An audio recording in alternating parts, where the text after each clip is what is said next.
أعوذ بالله من الشيطان الرجيم. بسم الله الرحمن الرحيم. حميم تنزيل الكتاب من الله العزيز الحكيم.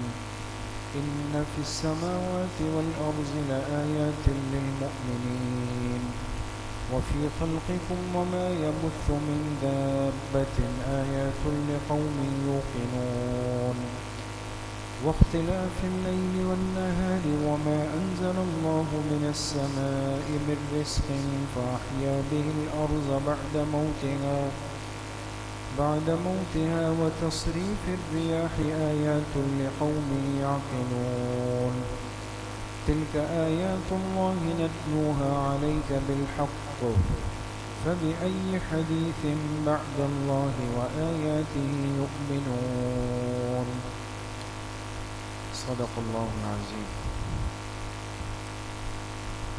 یہ سورۃ الجاثیہ ہے اور اس کی ابتدائی 6 آیات آپ حضرات کے سامنے تلاوت کی گئی.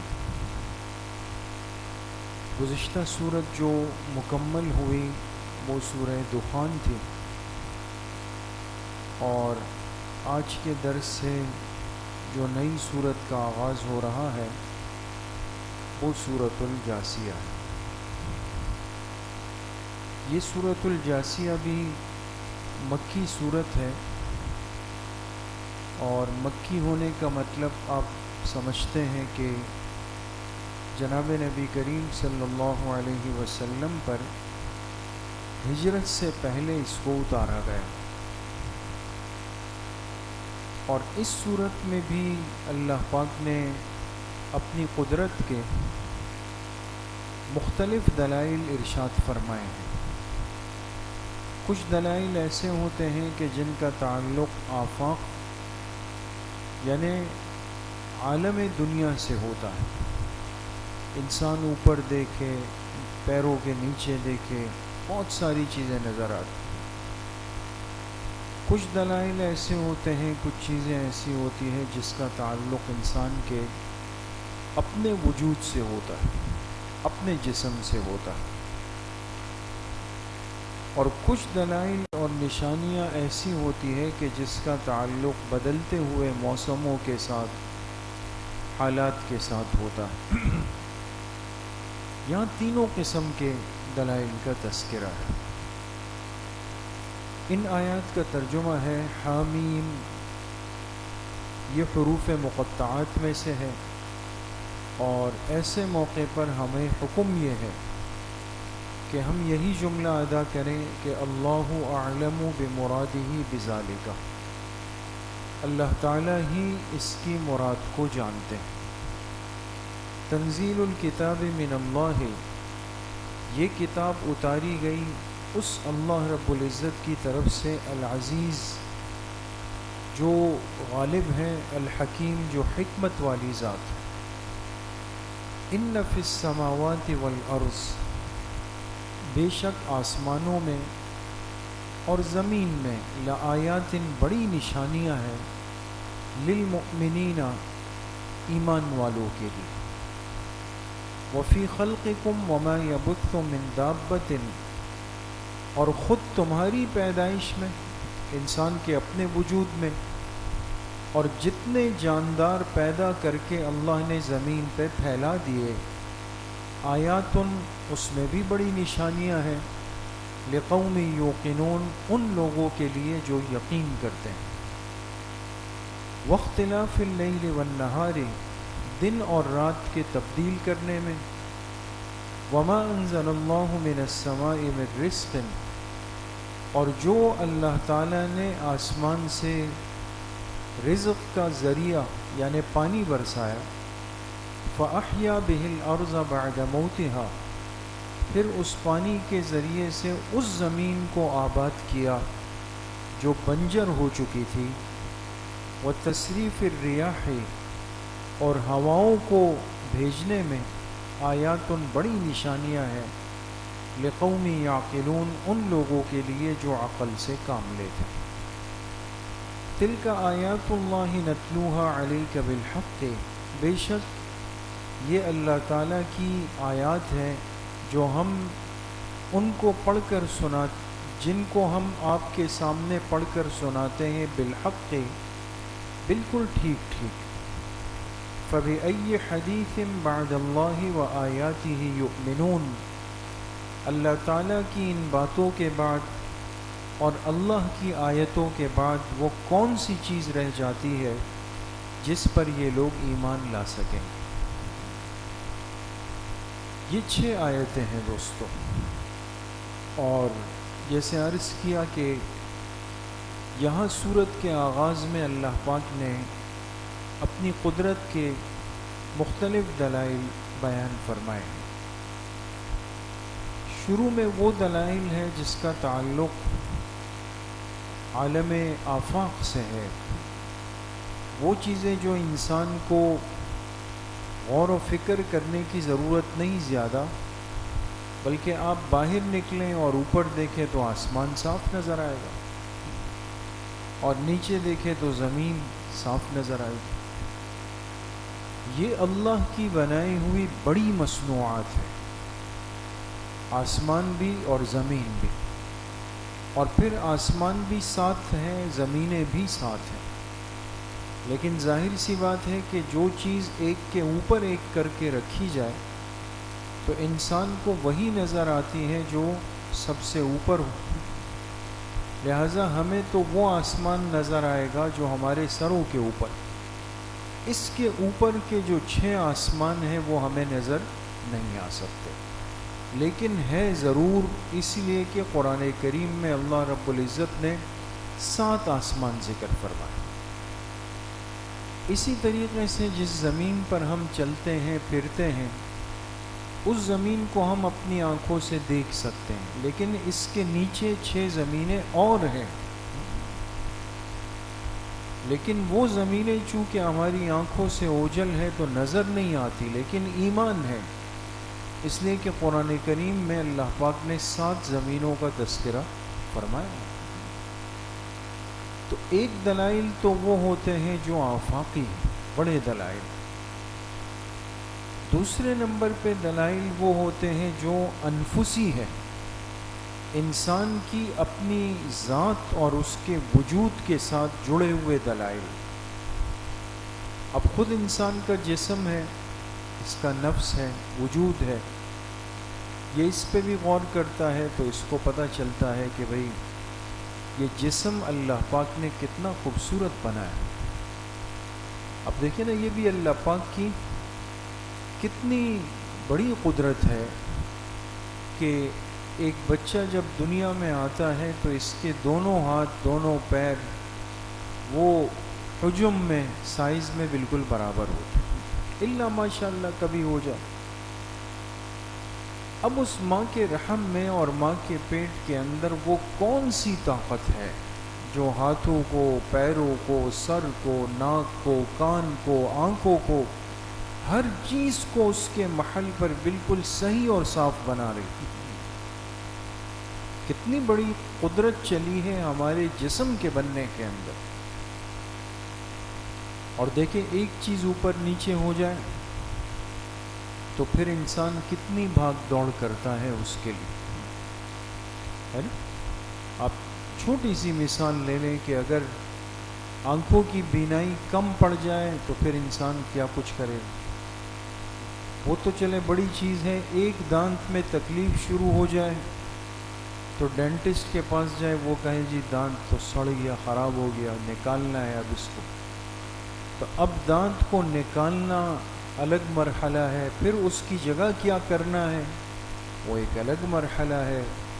لیکن انسان کچھ بھی کر لے، جو اصل دانتوں کا ذائقہ ہے وہ مصنوعی دانتوں میں نہیں آ سکتا، اصل چیز کی جو طاقتیں ہیں اور ذوق ہے وہ مصنوعی چیزوں میں کبھی بھی نہیں، وہ ضرورت پوری کر رہی ہے، اس کی جگہ خلا کو پر کر رہی ہے، لیکن اس درجے کا کام وہ کبھی بھی ادا نہیں کر سکتی۔ تو ایک انسان کے وجود میں اللہ پاک کی قدرت کی کتنی بڑی کاریگری وہ پوشیدہ ہے۔ یا وہ جاندار جو ہمارے ماحول میں ہمارے ساتھ رہتے ہیں، کتنے قسموں کے جانور ہیں، پرندے ہیں، انسان سوچ بھی نہیں سکتا، کچھ حلال ہے، کچھ حرام ہے، کچھ شکاری ہے، کچھ حملہ آور ہے، کچھ جنگلی ہے، کچھ پالتو ہے، ہر طرح کی چیزیں، اور یہ سب کی سب جاندار چیزیں جو ہے یہ بھی اللہ پاک کی قدرت کے بہت بڑے دلائل۔ تیسرے نمبر پر جو دلائل ہے اس کا تعلق جو ہے وہ احوال سے، جیسے رات آ رہی ہے، دن چلا گیا، پھر راتوں کا لمبا ہونا، دنوں کا چھوٹا ہونا، یہ سب چیزیں ہم اپنے آنکھوں سے دیکھتے ہیں، سب چیزیں چل رہی ہیں۔ موسم کی تبدیلی، دن رات کی تبدیلی، اس کا بڑا چھوٹا ہونا، یہ سب قدرت کی بہت بڑی کاریگری ہے، اللہ کی قدرت اس کے پیچھے کار فرما ہے۔ تو اب اتنے واضح دلائل اور اتنی واضح نشانیاں دیکھنے کے بعد بھی اگر ایک انسان اللہ پاک کی ذات تک نہیں پہنچتا، یا پہنچ جائے لیکن ایمان نہیں لاتا، تو سب سے بڑی محروم ہے۔ اسی لیے یہاں اللہ پاک نے 3 الفاظ ذکر کیے ہیں دوستو، غور کریں گے۔ پہلے فرمایا لآیات للمؤمنین، لآیات للمؤمنین۔ دوسرے نمبر پہ فرمایا آیات لقوم یوقنون۔ تیسرے نمبر پہ فرمایا آیات لقوم یعقلون۔ پہلے تذکرہ کیا ایمان کا، پھر تذکرہ کیا یقین کا، پھر تذکرہ کیا عقل کا۔ بات سمجھیں؟ قرآن تو حکمت والی کتاب ہے۔ سب سے پہلے تذکرہ کیا ایمان کا، جو سب سے بڑی نعمت ہے، اور جب یہ ایمان بندے کے پاس ہو تو اس کے لیے اللہ کی ذات کی ہر بات ماننا اتنا آسان ہے جیسے کہ انسان باہر نکل کر کھلی آنکھ سے آسمان اور زمین کو دیکھ رہا ہے۔ اس لیے دیکھیں مومنین کو جوڑ دیا آسمان اور زمین کے تذکرے کے ساتھ۔ آپ کسی بھی بندے کو باہر لے جائیں اور کہے کہ یہ اوپر جو کالا کالا نظر آ رہا ہے یہ کیا ہے، تو ضروری نہیں کہ وہ مسلمان ہو، بلکہ وہ ہندو، مشرک، ملحد جو بھی ہوگا، وہ کہے گا یہ آسمان۔ آسمان کے ماننے میں کوئی تأمل نہیں، فوراً مان لے گا۔ ایمان میں اللہ پاک نے یہ خاصیت اور خوبی رکھی ہے کہ جب یہ نعمت ایمان بندے کے پاس ہوتی ہے تو اللہ کی بات کو ماننے میں اور قبول کرنے میں بندہ تأمل نہیں کرتا۔ اس کے بعد دوسرا درجہ ہوتا ہے جس کو کہتے ہیں یقین۔ اب یقین کا تعلق کس چیز سے ہے دوستو؟ یقین کا تعلق ہوتا ہے وہ چیز جو انسان کے اعتماد کو بڑھا دے۔ کسی چیز کو بن دیکھے مان لینا ایمان ہے، اور شبے کو دور کرنے کے لیے جا کے آنکھوں سے دیکھ لینا یہ یقین ہے دوستو۔ بات سمجھئے؟ جیسے مثال کے طور پہ کوئی آ کے آپ سے کہے کہ بھئی پچھلی گلی کے اندر بریانی تقسیم ہو رہی، پچھلی گلی بریانی تقسیم ہو رہی، اور کہنے والا بندہ مضبوط ہے، امیر صاحب ہے مثال کے طور پر، ان کی بات میں تو کسی کو وہ نہیں ہے کہ اچھے آدمی ہے، نیک آدمی ہے، تو اب بندہ ان کی بات پر مطمئن تو ہو گیا، لیکن دل میں آیا کہ یار شاید ختم ہو گئی یا شاید ہمارے لیے نہ ہو، تو کہا بھئی آپ ذرا دوڑ کے دیکھ کے آؤ نا یار، صحیح کہہ رہے ہیں امیر صاحب نہیں کہہ رہے۔ تو ایک بندہ گیا دوڑ کے کہا ہاں ہاں بالکل بٹ رہی ہے، ابھی تو دو یہ باقی ہے، اور سب کے لیے۔ اب وہ ایمان تو پہلے سے تھا، اس لیے کہ کہنے والے امیر صاحب تھے، لیکن اس بچے نے آ کر ایمان کے ساتھ کون سا درجہ بڑھا دیا؟ یقین کا بڑھا دیا۔ بات سمجھ میں آ گئی دوستو؟ تو جب بندے کے پاس یقین آ جائے یہ بندہ بھی بات ماننے کے لیے تیار ہو جاتا ہے۔ تیسری ایک چیز ہوتی ہے جس کو کہا جاتا ہے عقل۔ عقل، دیکھیں ہمارے دین میں غور کیجئے گا، عقل کو بنیاد نہیں بنایا گیا، بنیاد نہیں ہے، لیکن معاون ہے، معاون ہے، ساتھی ضرور بنایا۔ ایک چیز میری عقل میں نہیں آ رہی، لیکن چونکہ قرآن نے کہا ہے تو ماننا پڑے گا، حدیث میں آئی ہے تو ماننا پڑے گا۔ اب عقل بنیاد نہیں ہے، لیکن بہت ساری چیزیں ایسی ہیں کہ جہاں انسان کو اس کی عقل بھی کہتی ہے کہ بھئی واقعتاً یہ چیز ایسی ہوگی، واقعتاً یہ چیز ایسی نہیں ہو۔ تو اگر خدا نخواستہ کسی بندے کے پاس ایمان بھی نہیں ہے، یقین بھی نہیں ہے، لیکن وہ عقل کی نعمت کو بروئے کار لاتا ہے، عقل کی صلاحیتوں سے فائدہ اٹھاتا ہے، اپنی عقل کو صحیح اور درست طریقے سے استعمال کرتا ہے، قرآن سے سمجھ میں آتا ہے کہ محروم یہ بھی نہیں رہے گا۔ اس لیے کتنے سارے لوگ آج دنیا میں ایسے ہیں یا گزرے ہیں کہ جنہوں نے اسلام قبول کیا، اسلام کو قبول کیا، اور جب ان سے پوچھا گیا کہ بھئی آپ نے ایسا کیوں کیا، تو انہوں نے صاف کہا کہ ہم کسی سے متاثر نہیں ہوئے یا ہم نے کوئی کتاب نہیں پڑھی، لیکن یہ کہ ہماری عقل نے کہا کہ یہ چیز درست نہیں۔ اب دیکھیں عقل کا صحیح استعمال بھی انسان کو ہدایت کے اندر لے آتا ہے۔ اس لیے حضرت شیخ الحدیث مولانا زکریا صاحب رحمۃ اللہ علیہ نے لکھا ہے کہ ایک انگریز ہندوستان آیا جب پاکستان ہندوستان تقسیم ہو چکا تھا۔ ہندوستان آیا اور ٹرین میں سفر کے لیے بیٹھ گیا، ریل گاڑی۔ جب یہ سفر کے لیے بیٹھا تو اتفاق ایسا تھا کہ اس کے دائیں طرف جو شخص بیٹھا ہوا تھا وہ مسلمان تھا، سامنے والی سیٹ پر جو بندہ بیٹھا ہوا تھا وہ ہندو تھا، کہ وہ وہاں مخلوط آبادی۔ اس نے ان کے ساتھ ٹرین کے اس ڈبے میں تھوڑا وقت گزارا،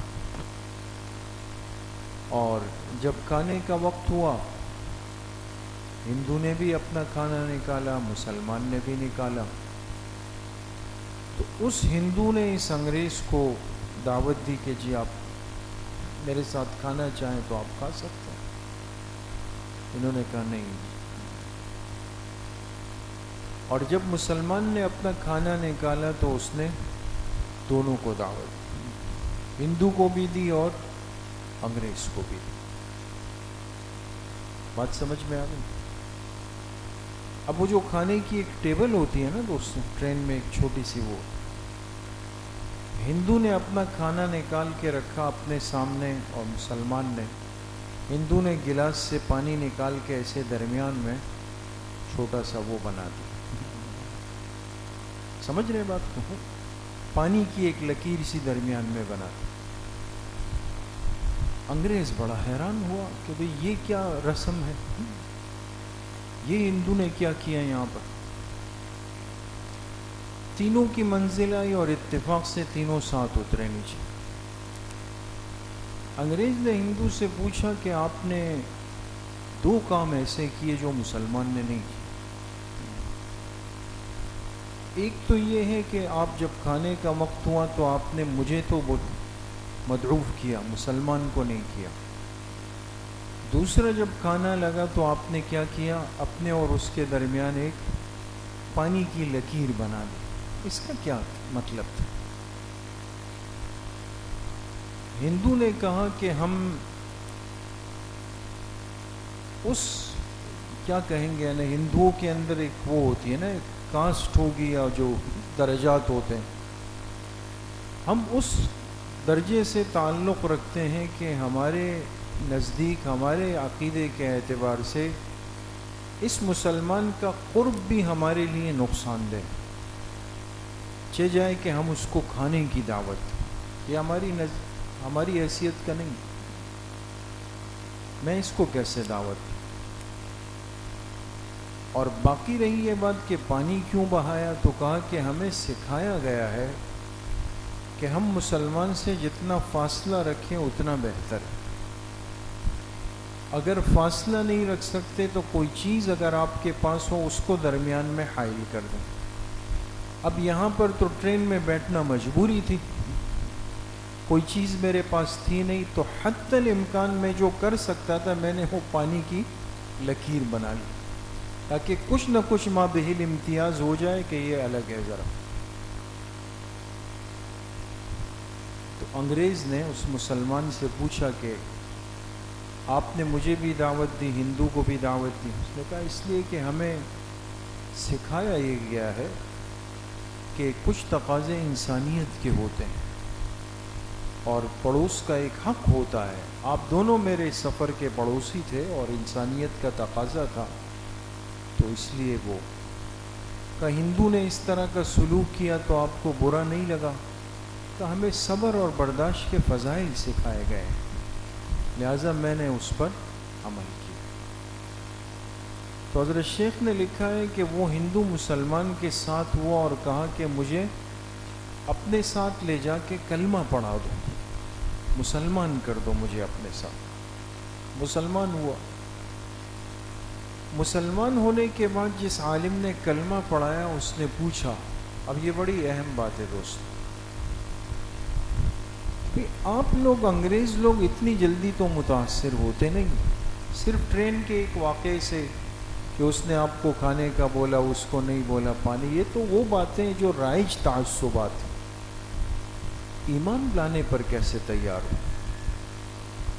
انگریز نے کہا میں نے پورے سفر میں اس ساتھی کو بھی دیکھا، اس کو بھی دیکھا، دونوں کا چہرہ پڑھا میں نے، جب بھی اس مسلمان کو دیکھتا تو اس کے چہرے پر وہ اطمینان اور سکون تھا جو مجھے بعض لوگوں کے چہرے پہ نظر آیا، اور اس ہندو کو جب بھی دیکھتا تو اس کے چہرے پر ایک بے سکونی اور ایک بے اطمینانی کی کیفیت تھی۔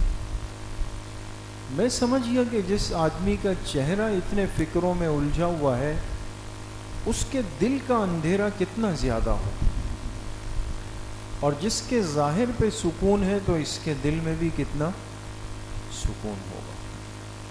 عقل دوستو، اس عقل کو صحیح مقام پہ بروئے کار لایا، اللہ پاک نے اس کو بھی ایمان اور ہدایت سے محروم نہیں فرمایا۔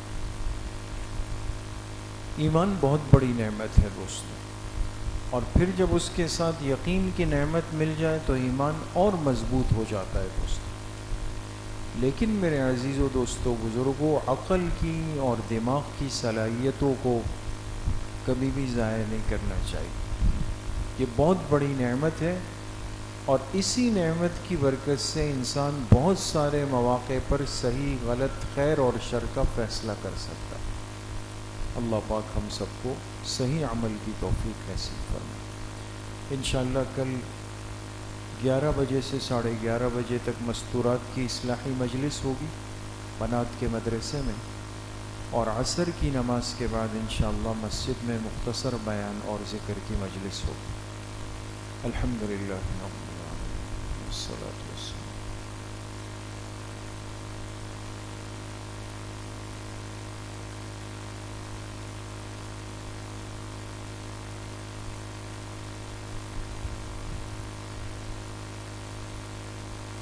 وصلی اللہ وسلم علی نبینا محمد وآلہ وأصحابہ اجمعین برحمتہ۔